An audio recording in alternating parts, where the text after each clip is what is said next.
Friends, welcome back to my channel. Jai Shri Krishna. हम सभी जानते हैं कि भारद्वाज पुत्र द्रोणाचार्य सभी विद्याओं में पारंगत और सर्वश्रेष्ठ धनुर्धर है। उन्हें कोई भी, जब तक वह खुद ना चाहे तब तक उन्हें मृत्यु को कोई उन्हें मार नहीं सकता है। लेकिन चलिए जानते हैं कि उनका जीवन इतनी गरीबी में और बार बार तानों में क्यों बीता।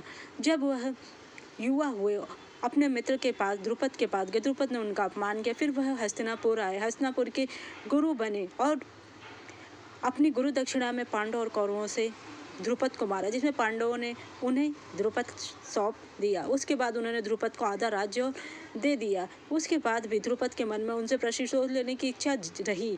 उन्होंने द्रोण को मारने वाले पुत्र की प्राप्ति के लिए यज्ञ किया, जिसमें से द्रोण को मारने वाले पुत्र प्राप्त हुए और साथ साथ ना चाहते हुए उन्हें कन्या द्रौपदी प्राप्त हुई। जब अर्जुन का विवाह हुआ द्रौपदी से, उसके बाद जब उसका चीरहरण हुआ, उसके बाद जब कौरवों ने उनको 5 गांव नहीं दिया, तब तो हम सभी जानते हैं कि महाभारत युद्ध तय हो गया। महाभारत युद्ध में भीष्म के वध के बाद दुर्योधन कर्ण को अगला सेनापति बनाना चाहता। तो वह जानता था कि कर्ण अर्जुन को हराने में सक्षम है और उसने उसे सेना का नेतृत्व करने के लिए कहा। हालांकि कर्ण ने दुर्योधन से द्रोणाचार्य को सेनापति बनाने का अनुरोध किया, क्योंकि यह सभी को स्वीकार होगा। दुर्योधन को यह विचार पसंद आया और द्रोणाचार्य को सेनापति बना दिया गया।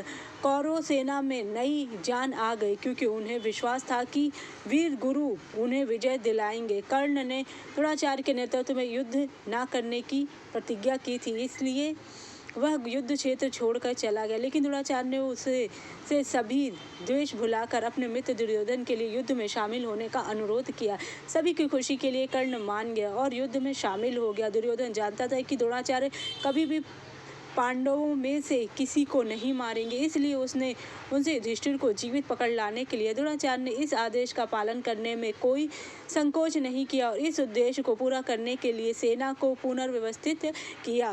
क्योंकि उस समय अगर युधिष्ठिर दास बन जाते तो दास का राज्य अपना हो जाता, ना कि उनके। अगर वो मर जाते तो कोई भी उनके लिए युद्ध करने को तैयार होता। लेकिन इसके विपरीत महाभारत में ऐसा प्रसंग आया कि जयद्रथ ने अभिमन्यु वध में कौरवों का बहुत ही बड़ा साथ दे दिया, जिसमें कि अर्जुन ने जयद्रथ को मारने की प्रतिज्ञा कर ली। दूसरे दिन जब युद्ध शुरू हुआ, तब द्रोणाचार्य और कर्ण ने जयद्रथ को बचाने का पूरा संभव किया, लेकिन भगवान ने अपनी योग माया से सूर्य को ढक दिया। जब जयद्रथ सामने आया तो भगवान ने जयद्रथ को मरवा दिया अर्जुन के हाथों।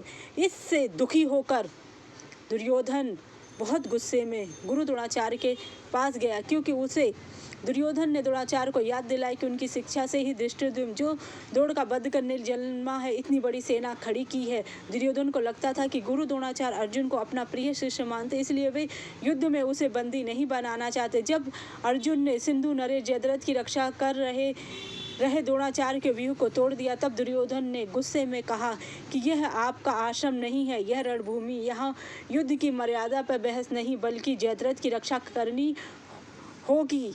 गुरु, आप तो अंतर्यामी है, क्या आपको नहीं दिख रहा है कि आपके प्रिय शिष्य ने कौरवों की नाक में दम कर दिया है? यदि आप अर्जुन से लड़ना नहीं चाहते तो साफ कह दीजिए, ताकि मैं कर्ण को प्रधान सेनापति नियुक्त कर दूं। लेकिन दुर्योधन का यह व्यवहार उसकी ईर्ष्या, भय और द्रोणाचार्य की सुरक्षा के प्रति उसको चेता रहा था। द्रोणाचार्य हस्तिनापुर के गुरु थे और दुर्योधन द्वारा दिए गए अन्न के प्रति वफादार थे। उनका ऋण था, जिसके लिए वह जानते हुए भी दुर्योधन को गलत है कौरवों की ओर से लड़े। द्रौपदी के चीरहरण में भी वह मौन रहे और बड़े नैतिकता दोष साबित कर गए।